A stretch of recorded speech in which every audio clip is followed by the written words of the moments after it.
ये है talks news network और आप देख रहे हैं पॉलिटॉक्स, राजनीति का कच्चा चिट्ठा।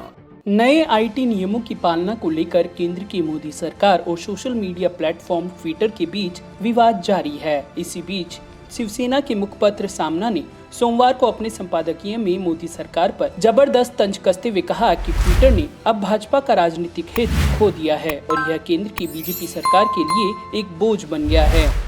शिवसेना ने कहा कि मोदी सरकार ट्विटर को देश से बाहर फेंकना चाहती है। अपने संपादकीय सामना में शिवसेना ने ट्विटर विवाद को लेकर मोदी सरकार पर जमकर भड़ास निकाली। शिवसेना ने कहा कि पहले ट्विटर भाजपा या मोदी सरकार के लिए राजनीतिक संघर्ष या अभियान की आत्मा थी, लेकिन ट्विटर अब उनके लिए एक बोझ बन गई है। मोदी सरकार यह तय करने की हद तक पहुंच गई है कि इस बोझ को फेंकना है या नहीं। आज ट्विटर जैसे माध्यमों को छोड़कर देश में सभी मीडिया मोदी सरकार के पूर्ण नियंत्रण में हैं।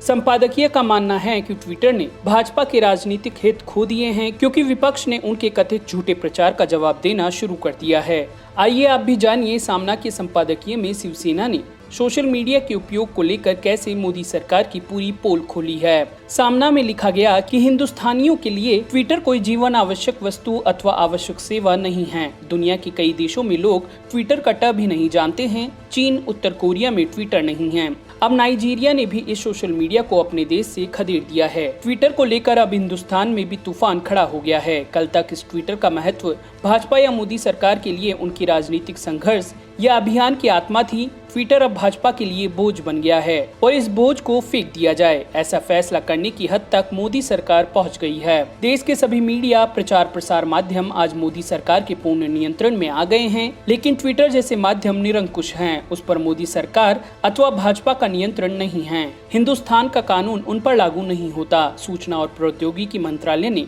सोशल मीडिया के लिए सख्त नियम जारी किए हैं। उन नियमों का पालन करें, अन्यथा कार्रवाई का सामना करें। मोदी सरकार द्वारा ऐसी चेतावनी दिए जाने के बाद भी ट्विटर वाले सुनने को तैयार नहीं हैं। हमारा कानून और हमारी अदालत अमेरिका में है, आपका भूमि कानून स्वीकार्य नहीं है, ऐसा ट्विटर वाले कहते हैं। सोशल मीडिया में बीते कुछ वर्षों में कीचड़ उछालने, चरित्र हनन की मुहिम चलाई जा रही है। इसका निर्माण, निर्देशन, रंगमंच, कथा, पटकथा सब कुछ भाजपा के ही हाथ में था। फेसबुक, ट्विटर, व्हाट्सएप व अन्य माध्यमों का भरपूर इस्तेमाल करने की प्रथा अन्य राजनीतिक दल जानते ही नहीं थे। 2014 में भाजपा ने इस कार्य में निपुणता हासिल कर ली थी। उस समय के प्रचार अभियान में भाजपा की फौज धरातल पर कम, लेकिन साइबर क्षेत्र में ही ज्यादा शोर मचा रही थी। भारत में ट्विटर सहित सभी सोशल मीडिया के मानो हम ही मालिक हैं और साइबर फौजों की मदद से किसी भी युद्ध चुनाव को जीत सकते हैं, विपक्ष को कुचल सकते हैं। कुल मिलाकर बीजेपी को ऐसा भ्रम था। पाकिस्तान और कश्मीर के मामले में सर्जिकल स्ट्राइक की जंग फीकी पड़ जाएगी, ऐसी बड़ी जंग भाजपा की साइबर फौजें ही खेल रही थी। मानो आधा पाकिस्तान अब मोदी सरकार के कब्जे में आ ही गया है।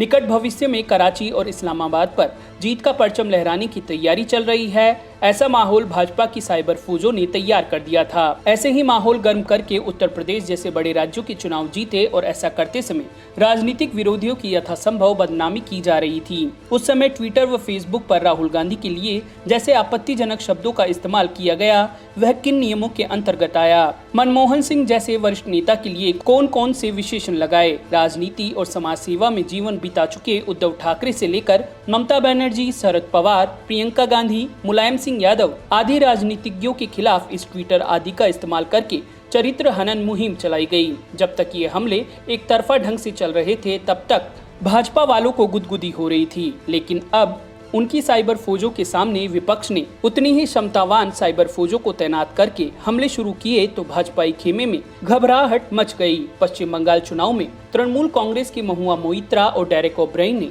ट्विटर की दोधारी तलवार से भाजपा को ही घायल कर दिया।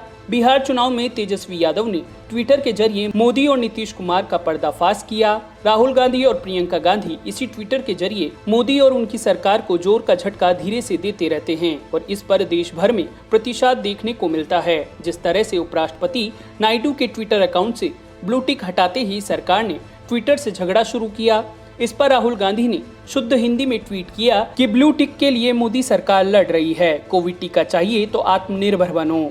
यह शब्द घायल करने वाला है। ममता बनर्जी ने प्रधानमंत्री को आधे घंटे इंतजार कराया। इस पर भाजपा और प्रधानमंत्री कार्यालय द्वारा नाराजगी जताई जाते ही तृणमूल सांसद महुआ मोइत्रा ने ट्वीट किया, मोदी जी, देश की जनता पिछले 7 साल से 15 लाख रुपए जमा होने का इंतजार कर रही है। यदि आपको आधा घंटा इंतजार करना पड़ा तो इतना नाराज क्यों होते हो?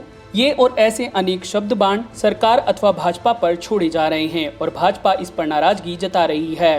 विरोधियों को बदनाम करने के लिए लाखों फर्जी ट्विटर अकाउंट खोलकर अब तक बड़ा ही खेल खेला जा रहा था। उस समय कोई भी नियम या कानून आड़े नहीं आया। महाराष्ट्र में शिवसेना, कांग्रेस और राकपा के युवा लड़के साइबर युद्ध में पारंगत हो गए हैं और हर युद्ध में भाजपा के बदनामी मिशन को नाकाम किया जा रहा है। प्रधानमंत्री मोदी और उनकी केंद्र सरकार कोरोना काल में कैसे विफल रही, निकम्मी साबित हुई, इसे दुनिया भर में पहुंचाने का कार्य इस बार ट्विटर जैसे माध्यमों ने किया। इस ट्विटर जैसे सोशल मीडिया के कारण गंगा में बहती लाशें, वाराणसी, गुजरात में लगातार जलती चिताएं, शमशान घाटों के बाहर लगी एम्बुलेंस की कतारों का हृदय विदारक दृश्य दुनिया भर में पहुंचा और भाजपा सरकार की कार्यशैली उजागर हुई। विदेशी न्यूयॉर्क टाइम्स, वॉशिंगटन पोस्ट जैसे अखबार हिंदुस्तान के बारे में निश्चित तौर पर क्या कहते हैं, यह इस ट्विटर के कारण ही पता चलने लगा। यह इस तरह से पोल खोलने के कारण ही ट्विटर एक वैश्विक षड्यंत्र है। ट्विटर मतलब देश को बदनाम करने, अस्थिर करने की वैश्विक साजिश है, ऐसा हमारे शासकों को लगने लगा है तो स्वाभाविक ही है। कोरोना की दूसरी लहर ने मरने वालों की संख्या बढ़ाई और आम नागरिकों को बेहाल कर दिया, लेकिन मोदी सरकार वास्तविक और काल्पनिक दुनिया के अंतर को पहचान नहीं पाई। कोरोना संकट को रोकने का प्रयास करने की बजाय मोदी सरकार श्रेय लेने की कोशिश करती रही। ऐसा विचार नोबेल पुरस्कार विजेता अर्थशास्त्री डॉक्टर अमर्त्य सेन ने व्यक्त किया है। अब डॉक्टर सेन ट्विटर के नुमाइंदे विदेशी हाथ होने की बात कहकर उन्हें भी कानूनी नोटिस भेजोगी क्या?